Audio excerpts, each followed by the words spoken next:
মানুষের মনটা এমন একটি জায়গা যেখানে প্রত্যাশা হলো সমুদ্রের ঢেউয়ের মতো। আপনি যত আশা করবেন তত বেশি আপনার আশা বৃদ্ধি পেতে থাকবে। যত দামি পোশাক পরবেন, পরের বার মনে হবে এর চেয়ে দামি পোশাক পরি। যত দামি গাড়ি ব্যবহার করবেন, এরপর মনে হবে এর চেয়ে দামি ব্যবহার করি। অর্থাৎ আপনি যত পাবেন, আরো বেশি পাওয়ার আকাঙ্ক্ষা আপনার মধ্যে তীব্র হয়ে উঠবে। আর এই জিনিস ধীরে ধীরে আপনার মানসিক শান্তি নষ্ট করে দেবে। তাই সবসময় মনে রাখবেন, যিনি অল্পতে সন্তুষ্ট তিনি কিন্তু মানসিকভাবে সবচেয়ে সুখী মানুষ।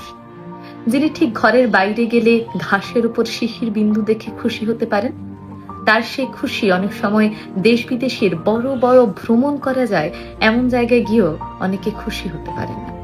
অর্থাৎ একজন শুধুমাত্র ঘরের বাইরে বেরিয়ে শিশির বিন্দু দেখে খুশি হয়ে যাচ্ছেন, আরেকজন সুইজারল্যান্ড অস্ট্রেলিয়া গিয়েও সেই খুশি পাচ্ছেন না।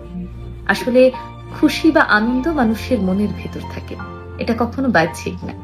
আপনি যত ক্ষুদ্র ক্ষুদ্র বিষয়ে আপনার মনকে তৃপ্ত করতে পারবেন, ততই শান্তি, সুখ এই জিনিসগুলো আপনার কাছে এসে ধরা দেবে। আর যদি চাইতে থাকেন, সে চাওয়ার আসলে কোনোদিনও শেষ হবে না।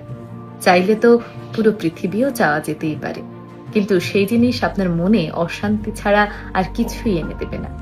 তাই সবসময় অল্পতেই সন্তুষ্ট থাকতে শিখবেন।